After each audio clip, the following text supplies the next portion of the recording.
Hello friends, जय माँ बगला मुजद्दसी।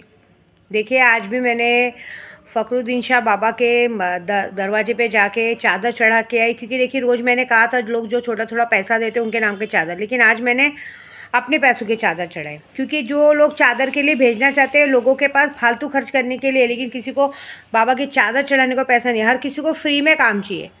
कोई बोलता है मेरी सौत को मार दो, कोई कहता है मेरे आदमी को नपुंसक कर दो, कोई ये कोई वो, लेकिन पैसा किसी को खर्च नहीं करना है। कमेंट बॉक्स पे बहुत लिखेंगे। मैं एक बात बताती हूँ आपको, मैं आप लोगों को ब्लेसिंग देती हूँ। वो ब्लेसिंग में आप अपना अच्छा कर सकते हो। आपके बच्चों, आपका कर्जा ख़त्म होगा, आपका खुद का घर होगा, आपके घर की नेगेटिविटी जाएगी। जो दुश्मन आपके पीछे काला जादू करते वो हटेगा। न कि आप लोग किसी का मारण क्रिया का मानोगे, मारण क्रिया हो जाएगा, वो नहीं होगा। आप किसी के दुश्मन की बर्बादी मानोगे, नहीं होगा। ये होगा कि आप सेफ़ हो जाओगे। ठीक है, उसके लिए हर एक चीज़ के लिए ये एक कहते हैं ना, एक अलग कर्म है। इसके लिए पूजा पाठ करवानी पड़ती है। मेरे को तो अफसोस इस बात का होता है, बुरा नहीं मांगना, मुझे मांगने का शौक़ नहीं, लेकिन अफसोस इस बात का होता है कि आप लोगों के पास भगवान के लिए 100 रुपया भी नहीं है कि आप लोग भगवान पे खर्च कर सको। आपको पता है, जब हम भगवान को देते हैं ना, तभी हमें भगवान देते हैं। आप अगर बाइबल में भी पढ़ो तो प्रभु यीशु का वचन है, दोगे तो दिया जाएगा। ये सोच के रख लोगे कि ले लिया जाएगा, ख़त्म हो जाएगा, तो वो भी ले लिया जाएगा। मेरे को आप लोगों से मतलब नहीं। देखो, मैं भगवान को जानती हूँ। आज मैंने अपने फ़खरुद्दीन शाह बाबा को आवाज़ लगाई थी कि ऐसा क्यों है कि लोग मेरी खुशी नहीं देख सकते। बाबा जी ने अरदास सुनी भी, और अच्छे अच्छे लोगों के मुंह पे कालिक पोती, अच्छे अच्छे लोगों के मुंह पे थप्पड़ मारा है। अभी जो आगे का काम होने वाला है, वो ऐसे मत सोचो कि मैंने कल की वीडियो सिर्फ हवा में बनाई थी। अभी तो सबसे बड़ा काम है कि जेरोक्स कॉपी को 17 दिसंबर तक जेरोक्स कॉपी को ख़त्म करना है। ठीक है ना, उसकी गलती तुम्हारी है, क्योंकि जो कहते हैं ना जेरोक्स मशीन है, जो जेरोक्स मशीन है, उसे ओरिजिनल और जेरोक्स कॉपी निकालने में कोई फ़र्क नहीं पड़ता है। उसको इस दुनिया से किसी से मतलब नहीं है। वो ये सब इंसान सेल्फिश है वो सेल्फिश ही है ना, तो सेल्फिश लोगों का मरना बहुत ज़रूरी है। सेल्फिश ही तो है। जब इंसान लोग घर बर्बाद हो रहा था तब भी उसने सिर्फ अपनी सोची। जब कहते ना सगे, जब खुद के घर में कहते ना नशेड़ी लोग खुद के ही घर के सगे भाइयों को नशा दे रहे थे, फिर भी वो बंदा उन्हीं नशेड़ियों का दोस्त बन के उन लोगों के साथ अच्छा बना था, तब भी वो सेल्फिश था। आज भी उन नशेड़ियों के साथ वो दोस्ती करके, कहते ना दोस्ती करके अपने आप को लीडर बना के बड़े बड़े बैनर पर फ़ोटो लगाता है, तो भी वो सेल्फिश है। उसे उसको दूसरों के परिवार से क्या मतलब है। उसे तो इस बात की जलन है कि जो मेरे पास नहीं है, मेरे घर में छोटे के पास कैसे हो सकता है, हमारे से घर में छोटे के पास कैसे, मैं इतना बड़ा होने के बाद भी, दिन भर गधा मजूरी करने के बाद भी ऐसे कैसे हो सकता है। इसलिए उसने बदला लिया बदला कैसे लिया? औरतों को ख़राब करना, लोगों का नाम ख़राब करना। इसीलिए ऐसे गांडू लोगों को ना भगवान ने भी बेटियाँ ही दी है कि तू जिस तरह से दूसरों की घर की औरतों को बर्बाद करता है ना, तेरी घर की बेटियों को भी जब कोई तीसरा बर्बाद करेगा ना, तब तेरे जैसे मादर चौथ भोसड़ी वाले को समझ में आएगा कि दूसरे की घर की औरतों को बर्बाद करना क्या होता है। तो जिन औरतों को बर्बाद करते हैं ना ये लोग, उनको ऐसा लगता है कि हम बहुत महान काम करते हैं। और ये औरतें भी चूतिया साली सोचती है कि हमारी खूबसूरती में मरते। अरे तुम्हारी शक्ल भगवान ने अच्छी नहीं दी। अच्छा, मैंने एक बात देखा है, हमेशा हम इतनी एक एक सुंदर से सुंदर औरतें रहती, उनको जल्दी कोई नहीं पूछता, लेकिन एक एक औरतें इतनी काली कुबड़, जिनको मतलब देख के भी उल्टी आ जाए। पता नहीं वो मर्दों पे एकदम काली कुबड़ मोटी ऐसे मतलब इतने गंदे दिखते हैं कि जिनकी शक्ल देख के हम लोग को उल्टी आ जाए। फिर भी ये पता नहीं ऐसा मर्दों पे ऐसा क्या जादू करती हैं, क्या बोलती हैं कि ये लोग आदमी फंस जाते हैं। तो मुझे एक बात पता चली कि इन लोगों में कुछ नहीं रहता है। मेरे को बोले माँ ऐसा कुछ नहीं रहता है। कहते हैं इनको पता है कि हमारी कोई भी चीज़ से रिझेंगे नहीं, तो ये कैसे करते हैं, हर कमेंटमेंट पे तैयार हो जाना, हर चीज़ों पे प्यार से बोलना, मतलब कहते हैं ना एकदम गाय बन जाना, बेबी जैसा, मतलब एक छोटे बच्चों जैसा बिहेव करना। ये सब चीज़ों से ये लोगों को आकर्षित करते हैं। जो रियल में सुंदर है उनको तो घमंड रहता है, तो वो इंसान किसी के सामने झुकते नहीं है। और इनको पता है कि इन्हें कोई पूछने वाला नहीं है, तो ये हर किसी के सामने झुक के अपने आप को प्रेजेंट कर देते हैं।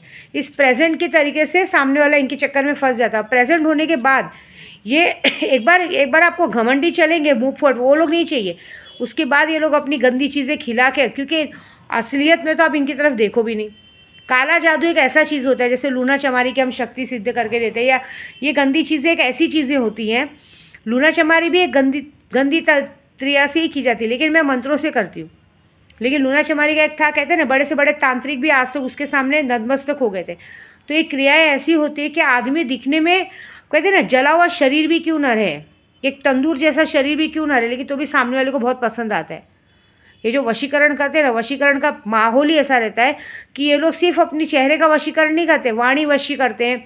ऐसा करते हैं कि सामने, अगर एक एक वशीकरण ऐसा होता है, मैं बताती हूँ आपको, एक वशीकरण ऐसा होता है जो कामख्या वशीकरण रहता है। कामख्या वशीकरण ऐसा रहता है कि वो सामने वाले को सिर्फ वश में नहीं करता है, अगर सामने वाले के बारे में आपने कुछ बोला, वो तांत्रिक की काली काली कामख्या वशीकरण बोलते हैं। मैंने पता किया कि जैसे अगर समझो आप, सबको मालूम है कि ये इंसान गलत है, लेकिन वो इंसान को पता है कि वो इंसान को अगर किसी ने गलत बोला तो वो जिसके ऊपर उसने वशीकरण करके रखा है, जैसे समझो प्रपोज मैंने आप पर वशीकरण करके रखा है, तो अगर आपके सामने विद्या देवी के लिए कोई भी गलत बोलेगा तो वो इंसान आपका दुश्मन हो जाएगा। फिर वो इंसान उसको मारने काटने सबको ले, मतलब कहते हैं ज़ोंबी वाला वशीकरण हो जाता है। ऐसे ही कुछ फालतू औरतों ने ऐसे करके रखा है, लेकिन उनको तोड़ भी है, हर एक चीज़ का तोड़ है बड़े बड़े तांत्रिकों के पास। मेरे पास तो है, अभी मैं तोड़ करने बैठी हूँ। फिलहाल तो जाने दीजिए, अभी फ़िलहाल तो कल की बात है कि आज मैंने अपने उद्धव बाला साहब ठाकरे जी के लिए मेरे सरवार शरीफ में चादर चढ़ाई और बाबा जी को यही कहा है कि मेरे सरकार कहते हैं मेरा भाई जीत जाएगा ना, जीतने के बाद विद्या देवी जब अगली बार आएगी ना तो बहुत बड़ा लंगर करवाएगी और मंदिर के लिए कुछ करेगी, और मेरा खुद का घर हो जाएगा ना। जो कहते हैं ना, मैं घर तो है लेकिन कहते हैं ना एक बड़ा सा जैसे सबका, क्योंकि देखो घर लेना बड़ी बात नहीं, लोन पे हर आदमी ले सकता है, लेकिन मुझे कैसा चाहिए, मुझे एक आलीशान, जो कहते हैं ना उसके लिए इतनी मेहनत कर रही हूँ। मेरा और मेरे जो ग्रुप वाले जितने लोग मुझ पर भरोसा करते हैं उन सबका गिफ्ट मैं उनको दे दूँगी ना। सबको मैंने घर का गिफ्ट का वादा किया है, जितने लोगों ने भी मुझसे पहले का लिया। अभी तो मैंने सब बंद कर दिया लॉटरी वॉटरी, लेकिन पहले जिनको वादा किया उनका सबका घर हो जाए, सब कुछ हो जाए।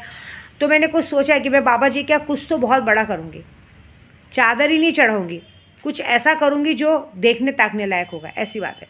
अभी मैं कल उधर गई थी, क्या बोलते हैं, सांबर शरीफ, वहाँ पे भी लाइट की प्रॉब्लम चलती, तो वहाँ पे भी उन्होंने कहा है कि यहाँ पे सोलार का प्रोजेक्ट चल रहा है 15-16 लाख का। मैंने बोला आप करिए, मुझसे जो होगा मैं भी मदद करूँगी, ऐसी बात है। तो ऐसे कुछ कामों में मदद करने वाली हूँ मैं, तो ऐसा कुछ होने वाला है। लेकिन देखिए बांटने से दिया जाएगा। आप लोग जैसे लोग बांटने का तो छोड़ो, पूजा कराने में भी सोचते हो, मारना काटना ये सब कोई ईजी बात नहीं है।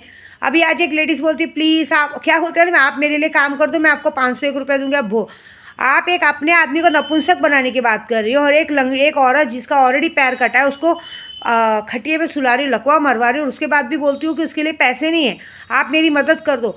मतलब इंसान भीख में खाना मांगे तो आदमी देता है, भीख में तुम किसी की जान मांग रहे हो, शर्म नाम की चीज़ नहीं है, और मुझे ना बोलते समय शर्म आती है।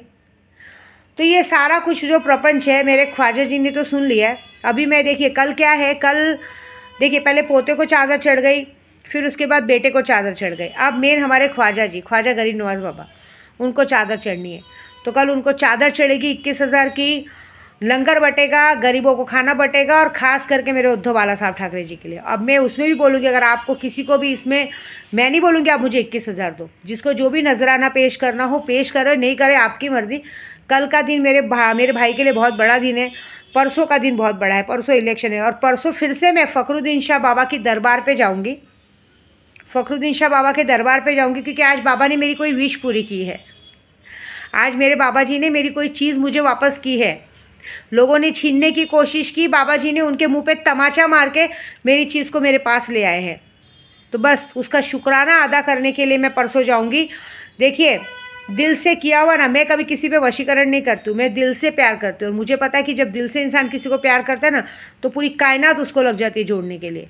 तो मैंने दिल से अपने बाबा को आवाज़ दी थी कि क्या मैं सुख से नहीं रह सकती, तो बाबा ने कोई चीज़ मेरे पास वापस लाई है, तो बस उस चीज़ को वापस लाने का शुक्राना अदा करने के लिए मैं परसों सुबह वापस मेरे बाबा जी के पास जाऊंगी। और परसों का दिन बहुत मेन है मेरे उद्धव बाला साहब ठाकरे जी के लिए, हमारे महाराष्ट्र के लिए।